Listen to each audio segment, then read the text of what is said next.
Mureke dusenge. Uwiteka Mana nziza, izina ryawe rihabwe icyubahiro.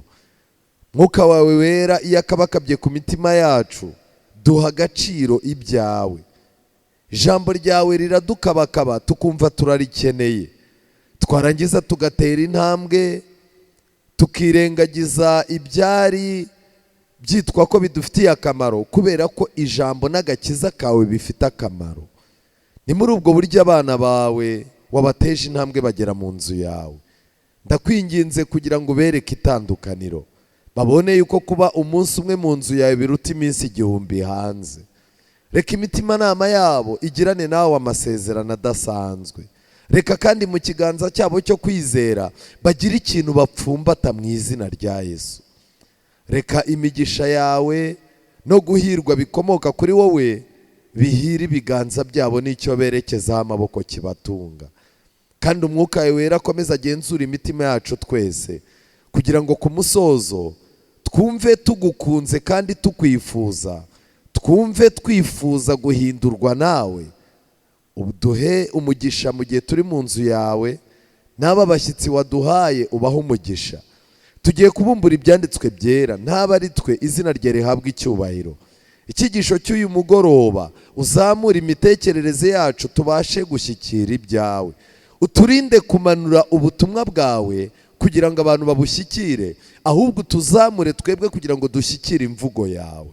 Kandi ku musozo uduhe kwihana kugira ngo dutsindishirize, tubisabye mu izina rya Yesu, amen. Imana ibahe umugisha.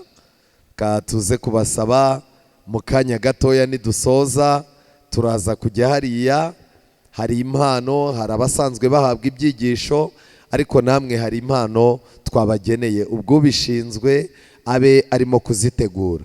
Muri uyu mugoroba dufite icyigisho cyiza gifite insanganyamatsiko ivuga ngo wicyererwa kumenyana n'uwicaye ku ntebe. Wicyererwa kumenyana n'uwicaye ku ntebe. Buriya muri no minsi abantu bose bitwa abanyamahirwe bitewe n'abantu baziranye. Iyo uziranye n'umuntu usinye icyangombwa cy'ubutaka ugiye kubaka, ubu uri umuntu ukomeye rwose. Uravuga uti ntago nzabura uko mbigenza, kanaka turaziranye, twigeze kubana mu ishuri, ubu rero ntago yandangarana.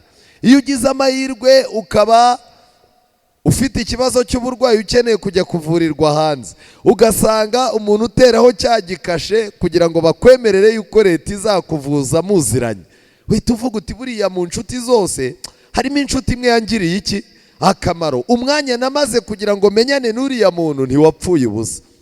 Iyo uziranye n'aba bantu batanga amashuri, iyo uziranye n'abantu batandukanye bafata imyanzuro kandi bagasinya ahantu, ubu uri umuntu ukomeye cyane.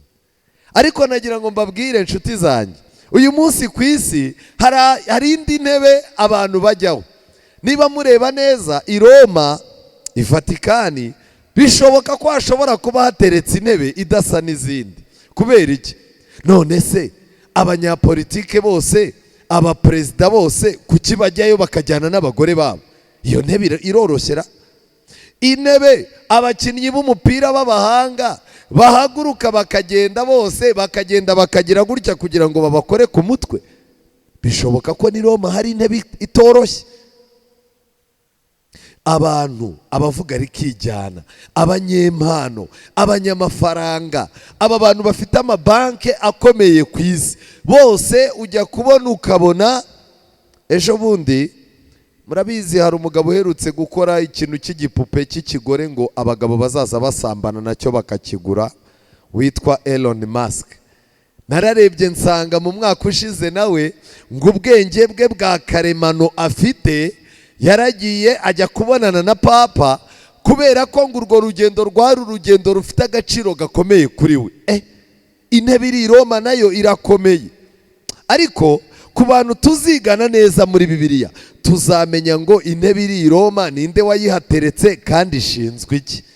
Ariko muri uyu mugoroba nagira ngo mbabwire ngo niba abanyapolitike barimo gushaka kugirana ikimenyane na papa, abakinnyi b'umupira n'abanyamuziki bagashaka kugirana ikimenyane na papa, abanyamafaranga n'abanyempano zitandukanye bagashaka kugirana ikimenyane na papa, bivuze yuko kumenyana na papa bifite ibintu bigabanya mu buzima bwa buri munsi. Bibiliya iradutungira urutoki intebe ikomeye n'uyicayeho, tugomba gushaka uburyo tudakererwa kumenyana nawe. Bibiliya irabivuga neza. Murebe muri Bibiliya mu Baheburayo, Abaheburayo igice cya 4, Abaheburayo igice cya 4, Abaheburayo igice cya 4 umurongo wa 16. Bibiliya iravuga ngo iki? Nuko rero twegere intebe y'ubuntu tutagira gute? Aha, amen. Iyi ntebe y'ubuntu rero niyo muri uyu mwanya tugiye kwigaho. Mwegere, nuko rero twegere intebe y'ubuntu tudatinya, kugira ngo tubabarirwe. Icyo ni icya mbere, tubone ubuntu bwo kudutabara mu gihe gikwiriye. Amen. Iyi ntebe y'ubuntu Bibiliya kubera iki yayise intebe y'ubuntu? Nakomeje kureba mu bitabo bisobanura Bibiliya, ndeba igitabo cyitwa Abakurambere n'Abahanuzi, paje 232, haranditswe ngo amategeko yaciraga urubanza rwo gupfa uwabaga yayishe, ariko hejuru y'amategeko hari intebe y'ubuntu. Kuri iyo ntebe y'ubuntu rero niho hagaragariraga ubwiza bw'Imana, kandi kubwo guhongerera imbabazi zahabwaga umunyabyaha wihannye. Uko niko biri mu murimo wa Kristo wo kuducungura, ushushanywa n'umurimo wo mu buturo bwera. Ubwo rero hari ikintu kimwe tugiye guhita tumenya. Igihe Imana yafataga ababyeyi bacu ikabategeka kubaka ubuturo bwera, yarababwiye ngo bandemere ubuturo bwera nture hagati muri bo. Ubwo buturo bwera bwari bufite imigabane 3. Hari mu rugo ahera n'ahera cyane. Ahera cyane niho Imana yakoreraga. Ahera hakoreraga abatambyi. Ahera cyane hajyaga umutambyi umwe. Uyu mutambyi umwe rero yajyaga imbere y'Imana azanye ibibazo by'abana b'abantu. Amen. Noneho rero igikorwa cyo gusabira abantu imbabazi, icyo gikorwa cyitwaga guhongerera. Bwari uburyo bwo gufata ibyaha abantu bakoze bikazanwa bigashyirwa imbere y'Imana, noneho Imana igasezeranira ubwoko bwayo imbabazi. Iyo ntebe rero umutambyi yajyagaho rimwe mu mwaka, akagenda akayegera, kuko ntago yayicaragaho, yitwaga intebe y'ihongerero. Mu by'ukuri ntago yari intebe isanzwe, ntabwo yari intebe nk'uko intebe zimeze. Kubera iki? Kubera ubwiza bw'Imana bwagaragariraga aho hantu, hitwaga ubwiza bw'Imana bwahagarariraga bwitwaga Shekina. Icyo nshaka kubabwira rero ngiki, umutambyi mukuru wajyaga aho ngaho ngo yabaga afite amabuye 12 ku gatuza ke. Ayo mabuye ngo yabaga yanditseho amazina y'ubwoko bw'Abisiraheli. Byashushanyaga yuko Yesu azajya gucungura inyoko muntu, kandi afite amazina y'inyoko muntu ku gatuza cyangwa ku mutima. Kandi n'uyu munsi wa none Bibiliya iratubwira ko hari intebe y'ubuntu iri mu ijuru. Mu magambo make, Kristo arahera cyane, arimo arakora umurimo wo gusabira abanyabyaha imbabazi no kubunga n'Imana. Kandi nagira ngo mbabwire ngo uyu murimo ntabwo uzagumaho. Kubw'ibyo rero abantu barimo gusaba imbabazi z'ibyaha bakoze, bakaba bicuza basaba Imana imbabazi, bakwiye kuzamura amasengesho yabo, bakizera yuko ayo masengesho yageze ku ntebe y'imbabazi.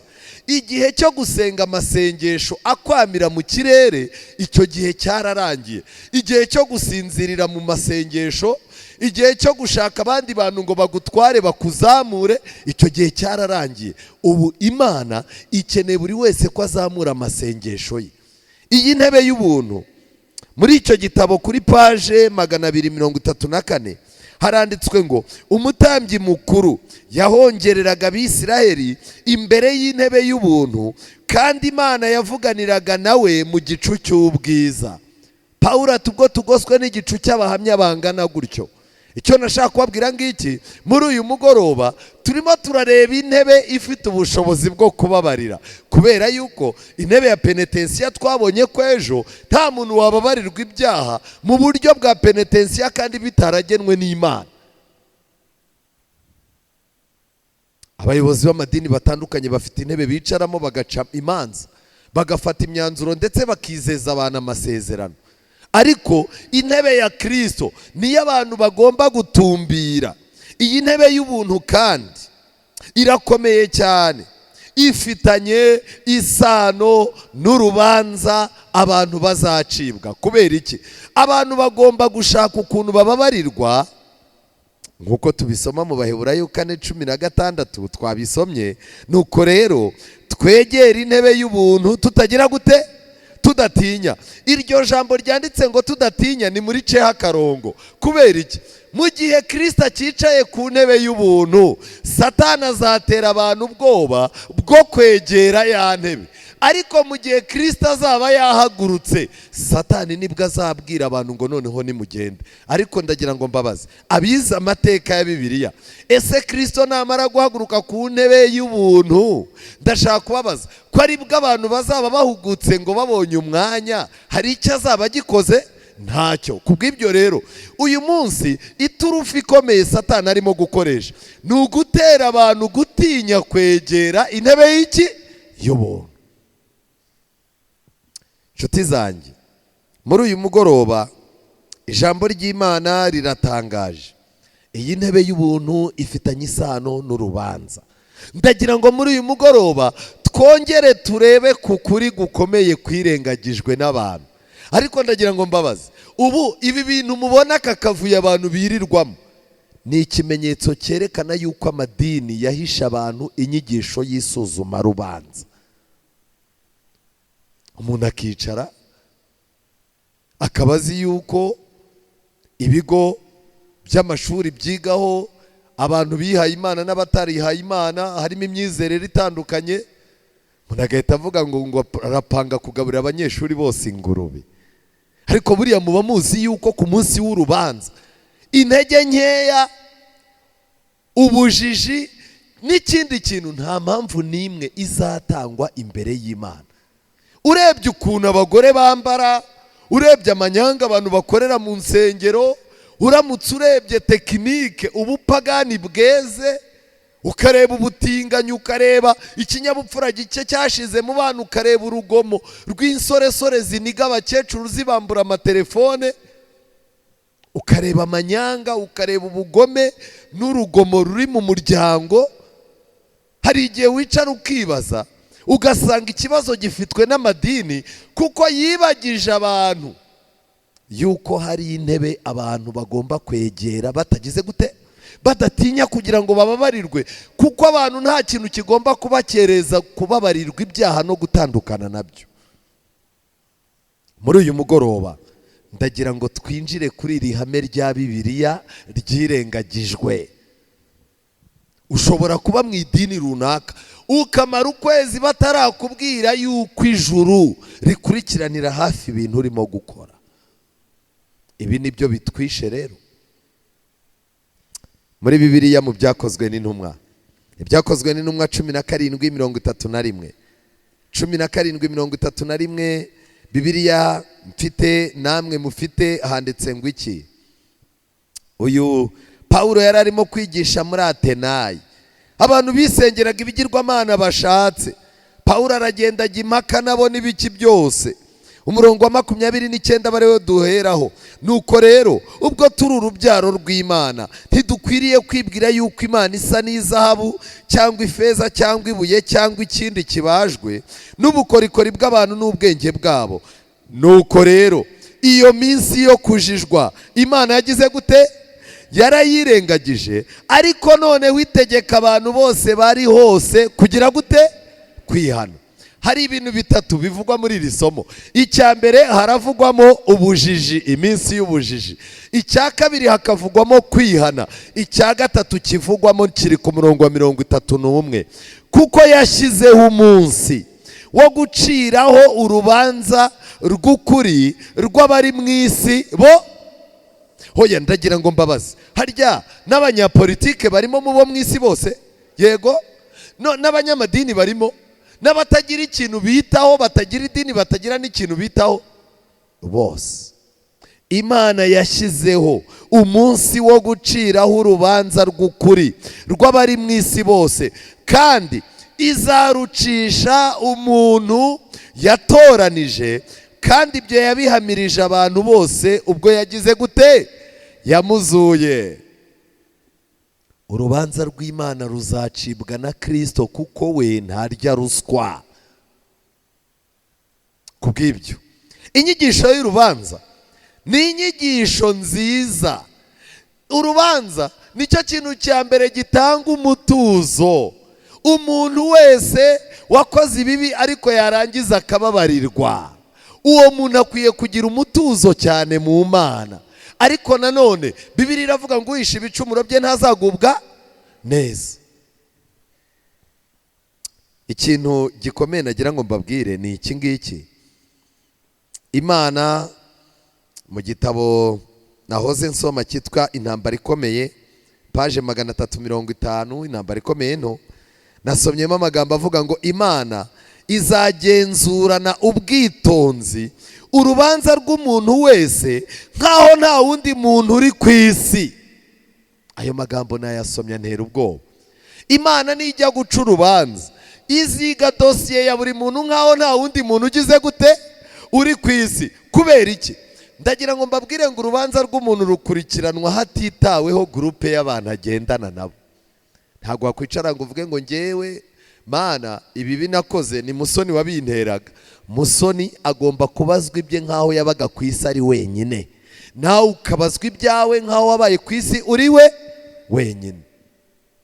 Icyo nashaka kubabwira ngiki, Bibiliya ifite ibintu ivuga.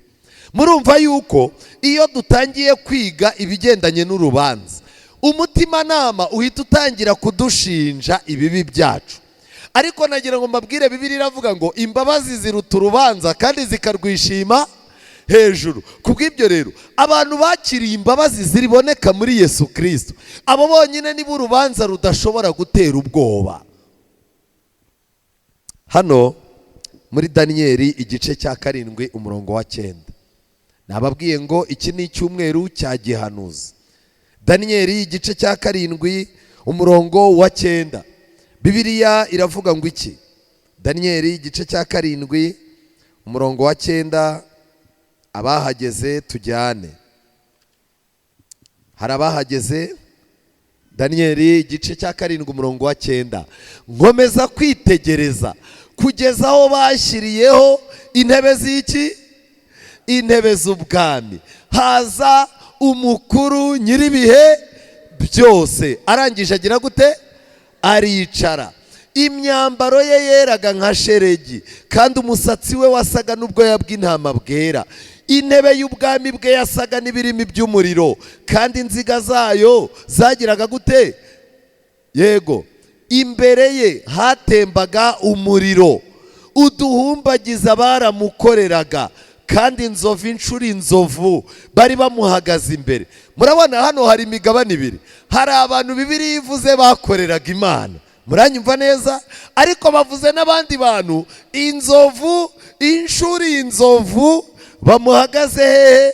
Imbere. Imanza zirashingwa, ibitabo bigira gute? Birabumburwa. Ziriya manza nazo ni ebyiri. Urubanza rumwe ni urw'abantu bakoreye Imana, urubanza rundi ni urw'abantu batigeze bashakira Imana umwanya na rimwe. Izo manza rero ni ebyiri, ntabwo amadosiye y'abo bantu yavangwa, nta nubwo izo manza zizabera igihe kimwe. Iki kintu kirakomeye. Nshuti z'Imana, nagira ngo mbabwire ngo abari muri Kristo Yesu ntateka bazagira gute? Bazacirwaho. Ndagira mbabwire ngo ab'isi ntimukabishinge, kuko urubanza rwabo n'urwanyu ntabwo ari bimwe. Ikindi kandi ntiruzacirwa kimwe, n'amaherezo yanyu n'ibizarebwaho ntabwo ari iki? Ntabwo ari bimwe. Icyo nashaka kubabwira ngiki, umukuru nyiribihe byose azicara abantu bazaba barabayeho mu bihe byose bakagirana umwanya nawe wihariye, uru rubanza nta kintu ruzaba rubabwiye, nta kintu ruzabatwara.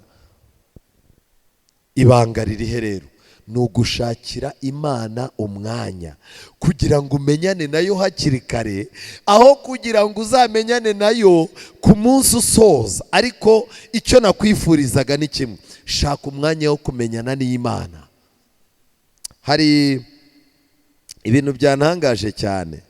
Nimureba muri iri somo batubwiye ibitabo, ariko nimureba muri Bibiliya yose igaragaza yuko Imana ikoresha ibitabo bitatu. Igitabo cya mbere ni igitabo cy'urwibutso, igitabo cya kabiri ni igitabo cy'urupfu, igitabo cya gatatu ni igitabo cy'ubugingo. None se igitabo cy'ubugingo cyatangiye gukoreshwa ryari? Ibyahishuwe. Twinjire mu byahishuwe igice cya 13 murongo wa 8. Ibyahishuwe 13 murongo wa 8. Abari mu isi bose bazayiramya umuntu wese izina rye ritanditswe mu gitabo cy'ubugingo cy'umwana w'iki watambwe uhereye ku kuremwa kw'iki. Adamu akimara gucumura agasaba Imana imbabazi akababarirwa nayo, izina rye ryakomerejwe mu gitabo cy'ubugingo. Icyo nashaka kubabwira ngiki rero, iki gitabo cy'ubugingo gifitanye isano n'ibyo Yesu yakoreye inyoko muntu. Bivuze ngo iki rero? Utizera uwo mwana ntashobora gukira, ntashobora no kugira ahantu yandikwa mu gitabo cy'ubugingo. None muri bumbaze ngo amadini atemera Yesu nk'umwami n'umukiza bizayagendekera gute? Imana izabiyereka, abazabiha agaciro bazamenya umwami Yesu, abatazabiha agaciro bazabura ubuzima. Muri uyu mugoroba ndagira ngo mbabwire yuko ibi bitabo bitatu buri cyose gifite impamvu cyandikwamo. Muri uyu mwanya ndagira ngo tuze kwisuzuma mu minota mike dufite, buri muntu wese arebe aho arimo kwandikisha muri ino minsi ubuzima bwawe uko ubayemo muri uyu mujyi. Abaririmbyi baraturirimbiye ngo tube mu mujyi ariko twirinde ingaruka n'ibibazo biba mu mijyi. Bati Aburahamu yabwiye Imana yuko n'abantu 50 yababona, atariko n'abantu 30 bagize gute? Siko mwaririmbyera n'abantu 30 barabuze. Icyo nashakaga kubabwira rero ngiki, ibi bitabo byose, ubu buzima tubayemo muri uyu mujyi, uko twitwara, uko tubayeho, bifitanye isano n'ibi bitabo uko ari bitatu. Reka tubanze turebe. Igitabo cya mbere ni igitabo cy'ubugingo. Iki gitabo cy'ubugingo, igihe Imana yabonaga Mose, Abisirayeli bamujujubije, Abisirayeli bamaze kunanira Imana, Mose Imana yaramwegerera amubwira iti rero aba bantu reka mbareke, aba bantu reka mbareke, wowe ngufate nguhindura ubwoko bukomeye, aba mbareke bapfe, kuko ni ubwoko butagonda ijosi. Aba bantu barananiza guturuka mbakura mu Egiputa, bananiza kugeza uyu munsi. Mose arangije abwira Imana ngo Mana, ntago bibaho, aba bantu ukwiye kubababarira, nutabababarira unkure mu gitabo cy'iki. Mose iminsi yabanye n'Imana, uko yayisabaga imbabazi, nubwo Mose yajyaga agwa mu bibi, ariko igihe cyarageraga agasaba Imana ngo imuhanagurire ibyo byaha bye kugira ngo akomeze yezwe nayo. Mose yagiye aca mu rugendo rugoranye, ariko umutima nama we wahamyanyaga n'uw'Imana yuko yanditswe mu gitabo cy'iki cy'ubugingo. Kirazira gukorera Imana utazi yuko wanditswe muri iki gitabo. Iki gitabo cy'ubugingo rero cyanditswemo amazina y'abantu babyawe ubwa kabiri. Ngiyo kondisiyo ya mbere, kuko ufite uwo mwana aba afite n'iki n'ubugingo. Kubyarwa ubwa kabiri se ni iki? Ni ukubyarwa n'amazi n'umwuka, ni ukuvuka ku ijambo ry'Imana uko bwije n'uko bukeye. Amazina y'abantu bavutse ubwa kabiri kandi barangiza bakinjizwa mu murimo w'Imana. aba bantu bafite amahirwe bitewe nuko no mu minsi y'imperuka, imperuka nta kintu izatwara mbene aba ngaba. Daniyeli 12. Nababwiye ngo turi mu cyumweru tuzaza dukunda gukoresha Daniyeli n'ibyahishuwe. Daniyeli 12 umurongo wa mbere. Maze icyo gihe Mikayeli wa mutware ukomeye ujya uhagarikira abantu bawe azahaguruka. Hazaba ari igihe cy'umubabaro utigeze kubaho, uhereye igihe amahanga yabereyeho ukageza icyo gihe. Nuko icyo gihe abantu bawe bazaba banditswe mu gitabo. Bazagira gute? Kurokoka mu minsi y'imperuka bizaba bifitanye isano n'igitabo cy'iki cy'ubugingo. Aho kugira ngo twicare tujye ku mateleviziyo, dufata ama YouTube channel dusome, twirirwe duhiga ibintu by'amabanga n'ibiki byose.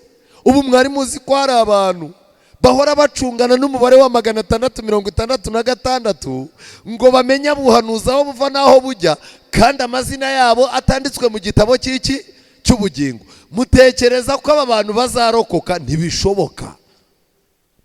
Reka mbabwire bantu b'Imana, kurokoka kwacu ntabwo kuzaturuka mu bitabo byinshi twasomye no mu bumenyi dufite mu buhanuzi.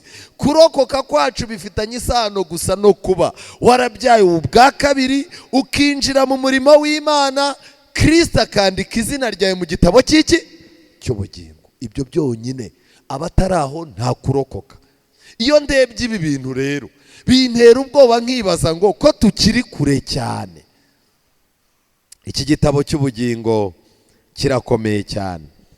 Reka tugiye ku kindi gitabo cy'urwibutso. Reka ngire ikintu mbabwira, umuntu utanditse mu gitabo cy'ubugingo ubundi se yakwibukwa wiki? Mu magambo make, iyo wanditswe mu gitabo cy'ubugingo, Imana ibumbura ikindi gitabo cya kabiri cyitwa icy'urwibutso. Mu magambo make, umuntu utari umuntu w'Imana, ibyo akora byose nta hantu byandikwa nubwo byaba ari byiza, kubera ko igitabo cy'urupfu n'umuzuko n'imibereho ya Yesu nicyo kiduhindukira impapuro zandikwaho ibyo twakoze. Kuko Imana ntizandika ikintu umuntu yakoze yikoresheje cyangwa akoreshejwe n'iyindi mpamvu itari amaraso ya Yesu Kristo. Icyo kintu nta hantu kizandikwa. Niba nahagurutse nkaza kubwiriza mfite izindi mpamvu zinsunika zitari icyo Kristo yakoze ngo kiba ari cyo gisunika umutima wanjye, ibintu byose wakora nta hantu byagira gute byakwandikwa. None ndashaka kubibariza, mubona tumaze kwandikisha ibingana gute? Niba umuntu utarabyarwa ubwa kabiri, ibintu akoze nta hantu byandikwa, turajyahe? Iki gitabo cy'urwibutso cyandikwamo ibikorwa byiza by'abubaha Uwiteka bakita ku izina rye. Amen. Ibikorwa by'abantu bubaha Imana bakita ku izina rye. Uyu mugabo natugire muri Maraki igice cya 3 umurongo wa 16. Abubaha Uwiteka iyo babaga barimo kuganira, ngo Uwiteka yarazaga akagira gute? Akabegera. Ariko mfite ubwoba abantu bubahaga Uwiteka bo mu bihe byashize bameze nk'abubaha Uwiteka bo muri ibi bihe. Ese iyo tuganiriye twasuranye tuvugana ibiki? Iyo duhuriye muri tagisi tuganira ibiki? Iyo uje kunsura kwa muganga narwaye unganiriza ibiki? Ese iyo abizera batashye, abayobozi dusigaye turimo guhangana n'ibibazo byaducanze, tuganira ibiki? Maze abubahaga Uwiteka bagiraga gute? Baraganiraga, Uwiteka agatega amatwi akumva. Iyo abana b'Imana bagiye kuganira, ijuru riravuga riti kuba bahuye ubwabyo ni ibintu bidasanzwe, kuko ubundi Satani ntaba ashaka yuko abubaha Uwiteka bagira gute? Bahura. Reka mbahe urugero, ntitwabuze umwanya wo gusurana. Nari nagusura muyobozi, nari nagusura. None se ubutekereza ko umamagaye uri bunguriza amafaranga ntahagera? Nahagera rwose. Ubu ngubu reka ngira ikintu mbabaza abantu batazi iwanjye. Ubu ndamutse nguhamagaye nkakubwira ni hari akabanza bagiye gutangira ubuntu ruguru y'iwanjye, iwanjye wahamenya? Ntiwahamenya. Rero kubw'ibyo abantu bubaha Imana Satani azakora agashya yo gutuma bahura. Ariko nibiba ari ubuyobe bagire gute? Mu buyobe bahure. Abubaha Uwiteka baraganiraga, Uwiteka agatega amatwi, yarangiza akavuga ngo nkurikije ibyo nakoze mu mitima yabo, nkurikije ubuhamya bw'ibyo basomye, ibintu bagiye kuganira n'ibintu bikomeye. Imana igahamagara abamarayika ngo mutegure ibitabo by'urwibutso. Abamarayika mbere yuko tubumbura iminwa bategura ikaramu kugira ngo hatagira ijambo rigira gute, kuko abantu b'Imana babiri bagize gute, barahuye. Hari igihe marayika ashaka icyo yandika akakibura. Musoni asuye kanaka, ageze abamarayika bati abarayiki babiri bagize gute, barahuye. Buriya bagiye kuganira ibintu by'umurimo n'uburyo bakiza imitima. Marayika agafata ikaramu agategereza ikintu cyandikwa akagira gute, akakibura. Umwe agatangira ati ku kazi byaranze, undi yarangiza ati kanaka ngendaho, undi yarangiza ati ngewe nsigaye numva ibintu byo gusenga bibishye, abantu barapaganye, urabwiriza ntibumve. Abamarayika bajya kumva bakumva, undi aravuze ati abantu babaye ibipfa amatwi ntibacyumva. Ubwo urimo uravuma bizera. Mu bintu muzitondera, ntihazagira umuntu uhagarara ku ruhimbi ngo narangiza yaturireho abantu b'Imana ibintu bibi. Ibintu waturiye ku bantu b'Imana buracya bikazaza bikubaho. Iyo uvuze abantu ngo ariko abantu bahako mbona mutumva, Satani akora agashya buri munsi. Wazaza uhagarara ukabona ntibagize gute, ntibumva. Akanwa k'umutambyi kagomba kurinda amagambo agasohokamo. Niyo mpamvu Yesu ari ku musaraba, Satani yaramushotoye cyane ngo kugira ngo Yesu avume abantu, kubera ko Yesu yari umutambyi mukuru. Umutambyi mukuru iyo yatangaga umuvumo ishyanga ryarawakiraga, iyo yatangaga umugisha ishyanga ryarawutangaga. Satani arangije abwira abadayimoni ati mumucokoze apfa bavumye. Ariko ngo Yesu mu munota wa nyuma aho kugira ngo abavume, yaravuze ngo data ubabare ko batazi icyo bagize gute. Arangije atavuga ngo data mu maboko yawe niho nshyize ubuzima bwanjye. Ni ukuvuga ngo Yesu iyo atuvumira ku musaraba twari kuba tuvumitse, kuko yari umutambyi mukuru. Jya witondera ikintu ugiye gusohora. Igitabo maze abubaha Uwiteka bakaganira, Uwiteka agatega amatwi akumva. Igitabo kikandikirwa imbere ye cy'urwibutso rw'abubahaga Uwiteka bakita ku izina. Ngicyo igitabo cy'urwibutso. Hari abantu badafite ibintu bizibukwa. None se niba uza mu nzu y'Imana uzanye amatiku, ukabuza ubuje gucanganyukisha abantu, ibyo bintu byazibukwa ngo bimare iki? Hari abantu bamaze imyaka mu nzu y'Imana batagira ikintu na kimwe cyakwibukwa.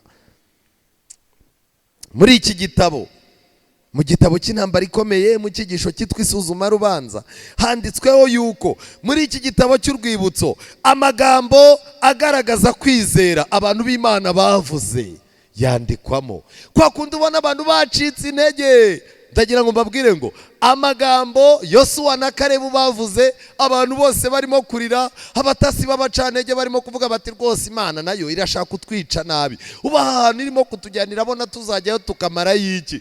Yosuwa yarahagurutse, abaturage batangiye kurira, abagore barimo kwivovota. Yosuwa arahaguruka avuga ijwi rinini we na Kalebu. Kalebu arangije aravuga tumva, aba bagabo nubwo babaciye intege ariko mwikwiheba haracyari ibyiringiro. Abantu batega amatwi. Arangije arababwira ati ntimurebe icyo gihugu twatase, Uwiteka apfa kuba atwishimira gusa, icyo gihugu turagitsinda. Arangije abona morale ntabwo irazamuka, arababwira ati ubundi bariya abantu tuzabarya nk'uko umuntu arya iki, umutsima. Ndashaka kubabaza, wari warya ubugari bukugisha impaka? Ninde muntu muri mwe wari wajya kurya ubugari bukamugisha impaka? Yarebye abantu batitije abantu, wabagereranya n'umutsima uri ku meza. Hanyuma arababwira ati iki ni ikibazo toto, ahubwo mwirinde mwumvire Imana kugira ngo bitaturushya ibi bintu, kuko biroroshye Imana yabyoroheje. Dukeneye rero abantu nk'abo basubizamo abantu ibyiringiro, bajya gusura abantu bakennye, bajya gusura abantu bakuwe mu nzu babagamo, umuntu w'Imana ukaza ukamubwira uti ibi bintu nubwo bikugoye ariko Imana yakwambukije izongera igire gute ikwambutse. Igitabo cy'ubugingo kijyamo amagambo y'ubutwari abantu babwiye abandi bakongera kugira morale. Bivuze ngo iki rero? Niba usura umuntu ugiye kumwongerera intege nke, ntago bijya mu gitabo cy'urwibutso, ni mu gitabo cy'urupfu. Reka mbasabe, impamvu ziduhagurutsa tugiye mujye muzisengera kuko zifitanye isano n'ahazaza hacu. Muri iki gitabo kandi ibikorwa by'urukundo byandikwamo umuntu akoze imirimo myiza ikorewe inzu y'Imana. Nehemiya igice cya 13 umurongo wa 14.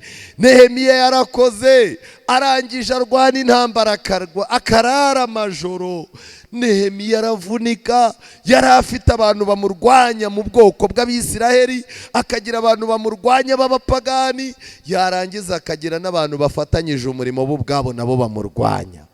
Ariko nimureba muri Nehemiya 13 umurongo wa 14, Nehemiya yagaragarije Imana, abwira Imana ati Imana urabizi ibintu byose nakoze, ntago nabikoze nshaka kwigaragaza, ntago nabikoze ari iyindi mibare, impamvu yatumye mbikora ni imwe. Abwira Imana ati Mana yanjye ujye unyibuka kubw'ibyo kandi ntuzahanagura imirimo yanjye myiza nkoreye inzu y'Imana yanjye n'ibihe bifatwa muri yo. Amen.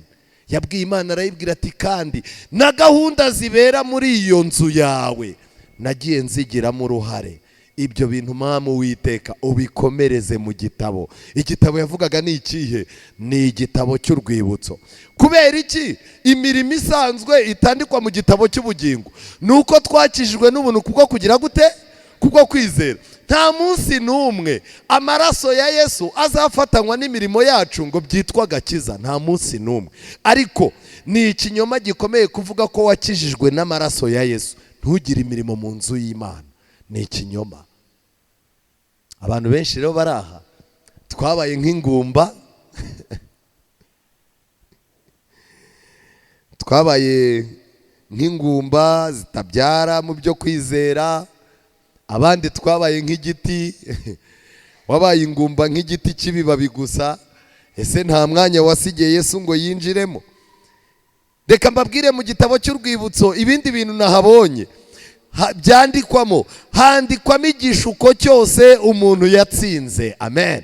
Igishuko cyaje kikakuzunguza ari igishuko. Hari igihe umuntu ajya kubona akabona inzira yo kubaho iramusaba gusambana n'umuntu. Satani akakwereka yuko inzira aho ubuzima bugeze bigusaba kwiba ku kazi kugira ngo ukemure akabazo kakugoye.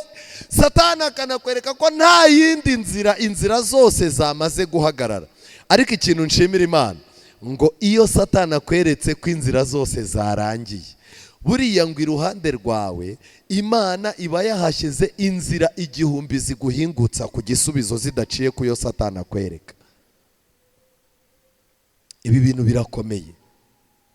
Igishuko umuntu yatsinze kimugoye, abamarayika bakamera nk'abafana muri stade, bakaza babwira umuntu bati yego wikubise hasi ariko ongera ubyuke, gerageza. Kubera iki? Abamarayika batumwe gukorera abazaragwa agakiza. Hari urugamba uhangana narwo ku buryo abamarayika uretse kukurinda ngo udapfira aho hantu, amahitamo yawe abamarayika badashobora kuyivangamo. Kuko ibyo rero Imana yashimye ko urugamba umuntu ahuye narwo rukamukaraga, umwanzuro n'abantu bakavuga bati mama kanaka iki kigeragezo yinjiyemo noneho ntazagisohokamo. Ariko umunsi umwe bajya kubona bakabona ugisohotsemo gitwari. Imana yashimye ko ubwo butwari bwandikwa mu gitabo cy'urwibutso. Ikindi kintu cyandikwa ni icyaha umuntu yanesheje. Icyaha cyakugaraguraga ugasanga ibindi byaha kubyihana biroroshye, ariko buri muntu wese aba afite akantu kamugora. Buri muntu wese aba afite ikintu cyamubereye nk'ibuye, kimeze nk'inyundo gihora gikubita ku mutwe. Hari ufite ikibazo cy'inzoga, akagerageza ibindi bintu byose, akicara akavuga ati Mana ndabizi rwose nifuza kuba umuntu wawe, ariko iki kintu cyitwa inzoga cyarananiye. Kimwe mu bintu bintangaza rero, Bibiliya ivuga yuko mu kwiyiriza ubusa no gusenga ariho hari imbaraga ituma tunesha ikibi cyatunaniye. Iyo rero Satani abizi yuko uciye mu gusenga no kwiyiriza ubusa wakira, Satani ahora guhunza amasengesho no kwiyiriza ubusa. Icyo akora, arakureka ukaza mu bitaramo, arakureka ukajya abandi bantu b'Imana bagiye gufasha, habajya kubaka, Satani arakubwira ati jyayo nawe wubake. Ukagenda ukubaka inzu, ukubakira umukene. Iyo abantu barimo kuvuga ibikorwa byiza by'idini ujyayo, ariko Satani agahita avuga ati uyu munyagwa ntazahinguka ahantu biyiriza ubusa banasenga. Niyo mpamvu muzabona no kuri ya sabato twiyirizaho ubusa, muzabireba abantu bazinga ibikapu.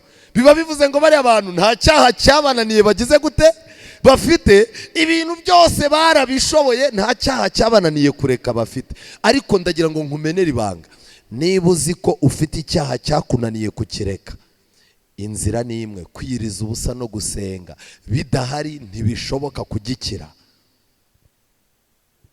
Icyaha umuntu yanesheje rero kikamugaragura, akazaza aryama nijoro akabwira Imana ati Imana wazambabariye umunsi umwe nkibona mfite imbaraga zo kwiganzura iki kintu cyananiye. Imana iha abantu imbaraga, igihe kikazagera umuntu akagira imbaraga ku cyaha cyamuneshaga, noneho cya cyaha utsinze ijuru riracyandika. Ntabwo ari ngombwa kujya gutanga ubuhamya kuri radiyo ngo babwire ngo narinda ya butwi none nabiretse muze mundebu nabaye umuntu w'Imana. Reka da, ibintu byanditswe mu gitabo cy'urwibutso ijuru ribibona biri serious. Ni nayo mpamvu iyo Satani avuguruye cya cyaha wanesheje, Imana yohereza abamarayika bavugurura ubumenyi wari ufite kuri icyo cyaha, kugira ngo utazongera kukigwamo Satani yacyambitse indi sura. Ariko dufite Imana nziza rwose. Ibi nibijya mu gitabo cy'urwibutso, ijambo rihumuriza abandi, umurimo w'ubwitange. Ariko ikindi kintu cyandikwamo umubabaro n'agahinda umuntu w'Imana yihanganiye ku bwa Kristo. Buriya murabizi, umuntu iyo akijya kumenya Imana hari imibabaro imukurikira. Bene wanyu baratangira bakagutesha agaciro. Ku kazi wajya kumva boss aravuze ati rero ubwo watangiye kuzana ibintu byo gusenga, akazi kagiye gupfa. Hitamo ibintu bibiri, akazi kanjye cyangwa gusenga. Ukagira ngo buri buke yemere. Mu gitondo akaguhamagara ati ndashaka umwanzuro, akakwirukana. Wari ufite umurwayi, wari ufite iki, warangiza ukicara, Satani akakwegera ati ariko aho gupfa none ko wapfa ejo bite byawe. Ariko abamarayika b'Imana bakakubwira ngo emera uneshe, nesha kuko hirya hari ikintu Imana izakora. Nibwo uzajya kubona umuntu aragarutse. Baherutse kumbwira umuntu, ni umuntu w'inshuti yanjye, ariko ntago nari nzi ko ubwo butwari yabugize. Yagiye ahantu mu kazi atsindira ku manota menshi, ni umuhanga wo mu rwego rwo hejuru, nabo bari bamukuye ahandi ngo bamukeneye. Arahagera akubita ikizami, bashyiramo ibimenyane, basanga n'ubundi nabi ibimenyane bose yabarushije.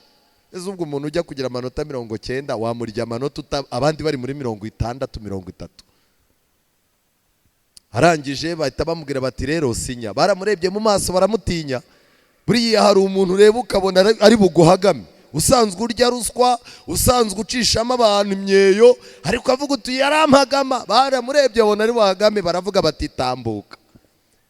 Barangije bamuzanira kontra, arasinya. Yabanzaga gusoma, amaze gusinya barangije arababwira ati ariko hari ikindi kibazo njya mbaza mbere yuko nkora. Bati se ni iki? Ubundi abandi bane iyo babonye akazi ugerageza gutuza mu mutwe, ukazaza utubazo ugenda utuzamura. Akabazo ka mbere ukazamura nk'ukwezi kwa mbere gushize, akabazo ka kabiri ukakazamura hashize amezi 3. Ubu hari abantu bari mu kazi bafite ibibazo batinye kubaza bakaba bakamazemo imyaka 5. Ubwo yarahageze ahasanga harimo abadivantisiti bakora ku isabato bamaze kwiyakira, ku buryo bazinduka bakaza mu materaniro 2:30 3, akanyarukira ku kazi 5 ntumubone ukagira ngo yagiye kubwiriza, 7 akagaruka muri korari mu ndirimbo. kubita indirimbo agakubita ijwi ukavuga utuye umuntu rwose. Akimara kugerayo arababaza, baramubwira bati rero ibibazo ufite ubushake bagenzi bawe ubaza. Aragenda ajya guhamagara umuntu basengana, aramubwira ati rero nakoze ikizamini natsinze akazi rwose, bampaye poste, asanga ni poste yo hejuru. Arangije amaze ati ibintu by'isabato hano bimeze gute? Undi arangije atumva rero ibyo bikabyo bigabanye, ahangaha natwe twariyakiriye ati ubu twebwe nta hantu wahera ubibaza. Arangije baramubwira bati we tuza, uzaza ugenda wumvikana na bagenzi bawe cyangwa se bizagenda binaza gake gake, ariko we banza winjire mu kazi kagora isaba. Arangije asubirayo, abarabahamagaye arababwira ati ko ntajya nkora ku isabato. Barangije bati se utekereza ko ari we wenyine ntabo musengana bakora ahangaha? Arangije arababwira ati hoya nge ntago ngendera ku bandi. Bati rero niba ukora urakora, niba udakora hano nta mishyikirano ihaba, mubinsubize bya bipapuro. Barabimusubiza, arangije arabifata arabicara, arababwira ati murakoze cyane. Yasize abiciye ibintu yari amaze gusinya arisohokera. Uyu munsi wa none afite akandi kazi keza, kandi noneho yakagiyemo barimo kumubaza ngo kugira ngo udukorere birasaba iki? Icyo nashaka kubabwira ngiki, hari imibabaro igendana no kumenya Imana. Iyo mibabaro rero mu gitabo cy'urwibutso irandikwa, kubera ko wemeye kwifatira icyuma mu ijosi kubw'umwami Yesu, birandikwa. Dawidi yavuze uburyo Imana yacu ari nziza muri Zaburi 56. Zaburi 56 umurongo wa 8. Dawidi yagaragaje uburyo Imana yita cyane ku bantu bayo.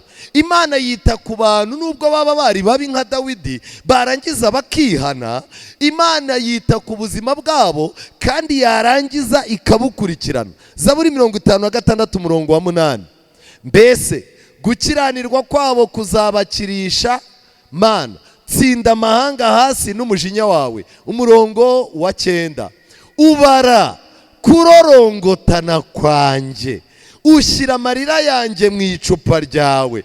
Mbese ntiyanditswe mu gitabo cyawe? N'amarira y'abantu b'Imana aragenda agashyirwa mu gitabo. Uzirinde kumena amarira y'abantu b'iki? B'Imana.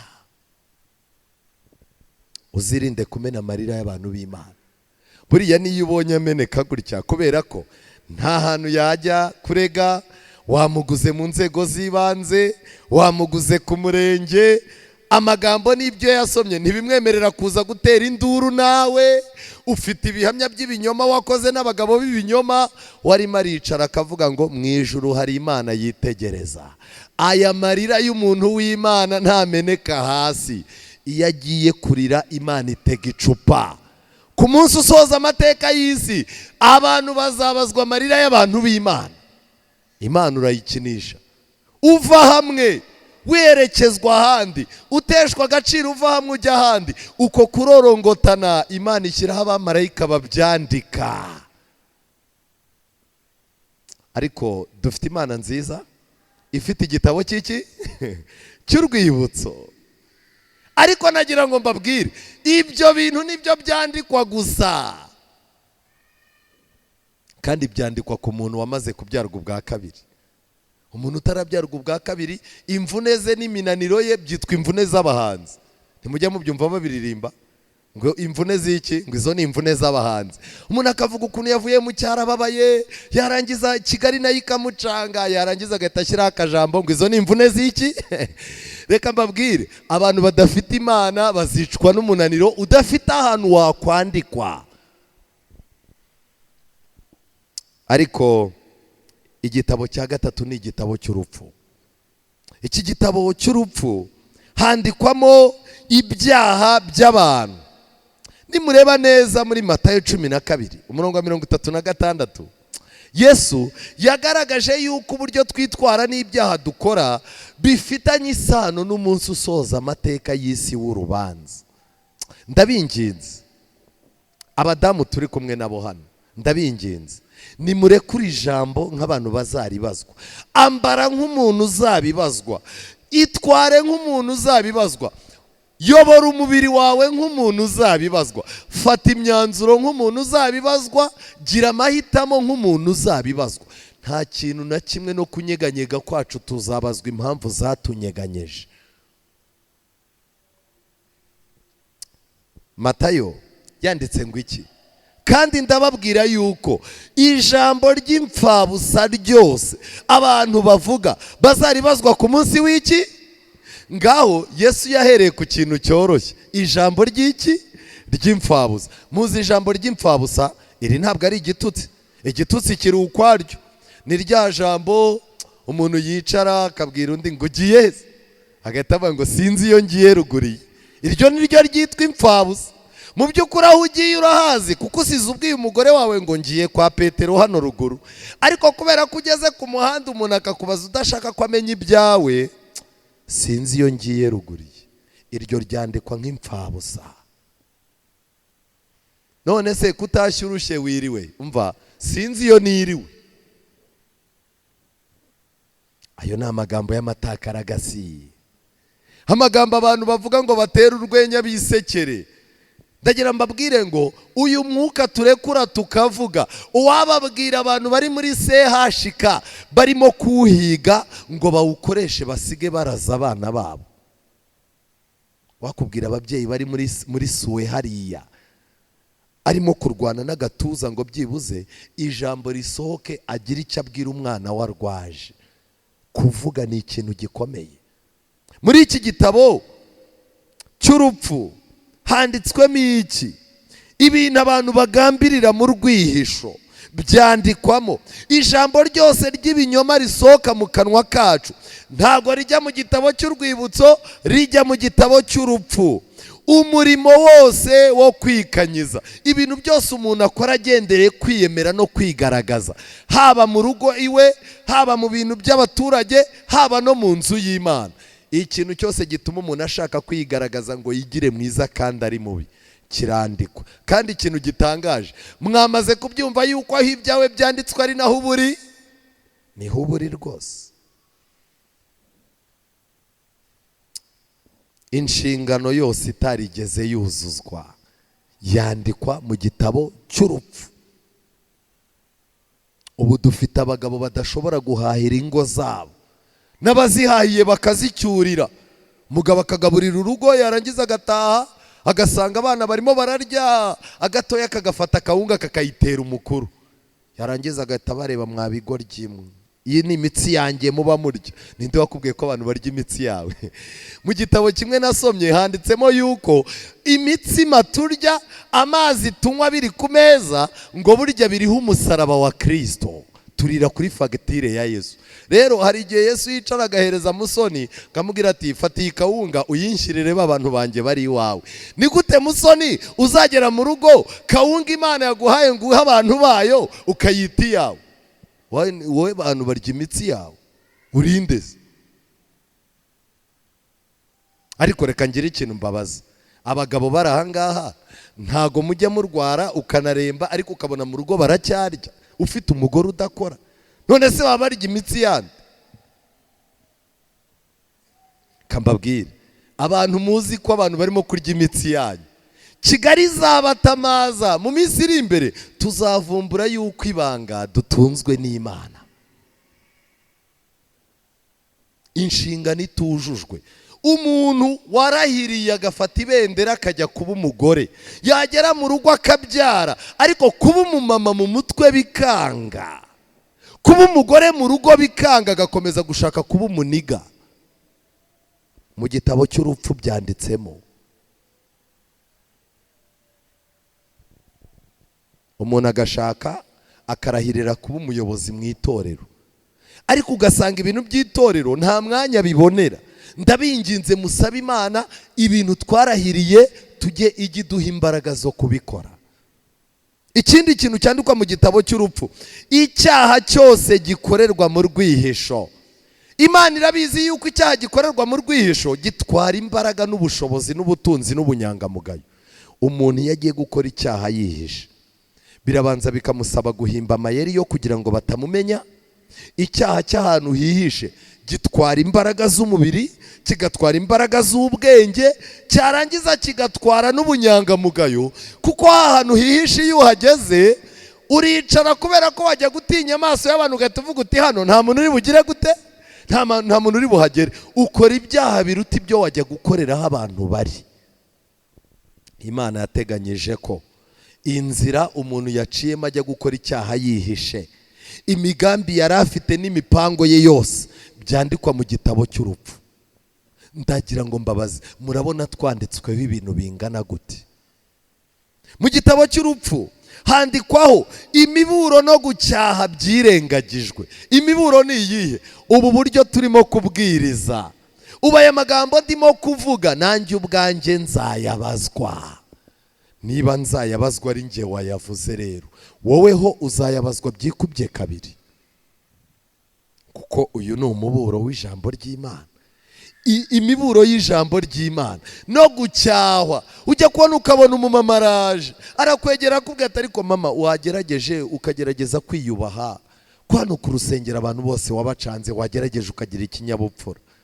Kumva umudamu aricaye abwiye undi mukecuru ati mukecuru, uri umudiyakoni ijya ucungana n'intebe zo ku rusengero, sindi intebe, kandi uzongera gushaka kunzanaho ibintu byo kuvuga ngo urame intama. Icyambere, ntago umpa inama, ntago uri mama, ntago nagutoye ngo ujye umpa inama. Njyewe nzongera kumva unyibasiye tuzaserera. Kandi ubwo muri hehe? Muri ku rusengero. Ubwo n'umudiyakoni kazi mukuru yari yegereye umumama bamubwira ko yambaye nabi, ati byibuze mubwira ajye yiyubaha. Urahamagara umuntu ukamujyana ku ruhande ukamubwira utari kujya ugerageza wambare nk'abaririmbyi bo mu nzu y'Imana. Ubukweri koko utu tuntu tw'udukweto n'aka gapantaro kaguhambiriye abantu babona uko uteye, urabona bikwiriye umuntu w'umugabo? Yarangiza agatabwira ati ariko wagiye ureba ibikureba. Cyewe reka nkubwire rero, uzongera kunzaho n'iryinyo narikuramo. Uru ntabwo ari rwo rusengero rwonyine, njyewe ntanaje hano nanasenga.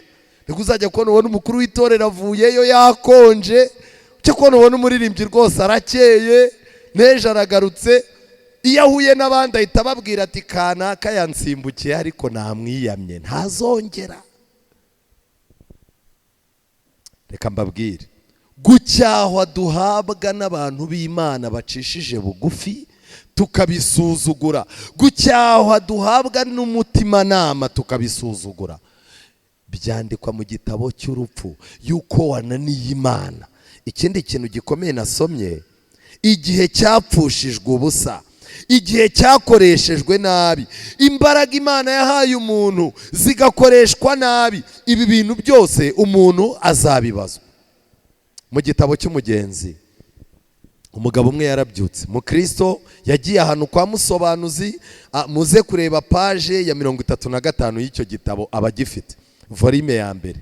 Mukristo yagiye ahantu ahura n'umuntu wari ukangutse. Uwo muntu wari ukangutse yari yahahamutse. Mukristo aramubaza ati se byakugendekeye gute? Uwo muntu arangije aramubwira ati rero naryamye ndota ibintu byahindutse, hari umunsi buzacya ibintu byahindutse. Nagiye kubona mbona inkuba zirimo zirakubita, mbona ikirere kibaye umukara, ngiye kubona mbona hari umuntu wicaye ku bicu, iruhande rwe yaragoswe n'abamarayika. Arangije ngiye kubona mbona imisozi irimo iramuhunga, atanga itangazo ngo abapfuye bazuke. Nagiye kubona mbona abantu bapfuye bose barazutse. Noneho ndangije ngiye kubona mbona abantu bamushyizwe imbere bose, hagati ye n'abo bantu hari intera ingana n'umuriro. Nagiye kubona mbona abumbuye igitabo, abantu bose baracyitegereza. Ntago habumbuwe ibitabo, habumbuwe iki? Nagiye kubona mbona bahamagaye abantu, barabahamagara, abantu bagenda bitaba, ntegereza izina ryanjye ngira gute? Ndaribura. Nagiye kubona mbona abandi baragiye, nsigara nibaza hondi, nsigara nibaza impamvu nsigaye. Ndangije ndashiguka ndakanguka. Mukristo uwo bari kumwe aramubaza ngo ibi bintu umenye icyo bisobanuye? Mukristo arangije avuga ngo ndabisobanukiwe. abantu bazatungurwa n'urubanza, abantu bazatungurwa n'umunsi w'imperuka. Kubera iki? Kubera yuko abantu bazaba bafite ikibazo gikomeye. Murasanga mu byahishuwe, ibyahishuwe igice cya gatandatu, ibyahishuwe igice cya gatandatu, imbere isi yose igomba kugabanywamo imigabane ibiri. Umugabane wa mbere ni abazaba baregereye intebe y'ubuntu badatinya. Abangaba ntibigeze bakerezwa n'icyaha n'ikibi n'igisa nacyo. Abangaba babonye umwanya wo kuzamura amasengesho yo gusaba imbabazi, Yesu akicaye ku ntebe y'imbabazi. Ariko itsinda rya kabiri riri mu byahishuwe 6:16 ni itsinda Satani yarangaje rishiduka ibihe biricitse. Iri somo rirakomeye cyane. Byahishuwe 6:16 Bibiliya iravuga ngo iki?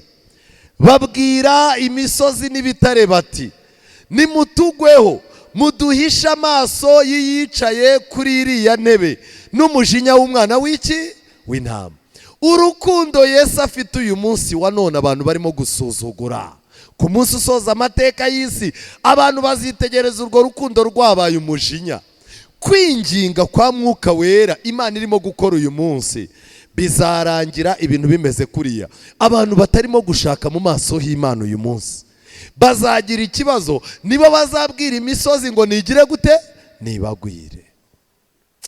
Ndasaba Imana ngo ibahe gukoresha igihe cyanyu neza. Ndasaba Imana ngo ihanagura amateka yanyu, mutangire bushyashya, mubona aho mwandikisha amateka yanyu. Mu izina rya Yesu ndagusabira ngo Satani atakurangaza kandi atari igihe cyo kurangara. Mu izina rya Yesu ndagusabira ngo utagira icyaha na kimwe usigarana mu buzima bwawe, kuko uhisha ibicumuro bye ntazagubwa neza. Mu izina rya Yesu ndagusaba ngo ubyarwe ubwa kabiri, kugira ngo ibintu byawe byiza ukora bibone aho bitangira kwandikwa, kandi izina ryawe rizahamagarwe. Imana ibahe umugisha mu izina rya Yesu.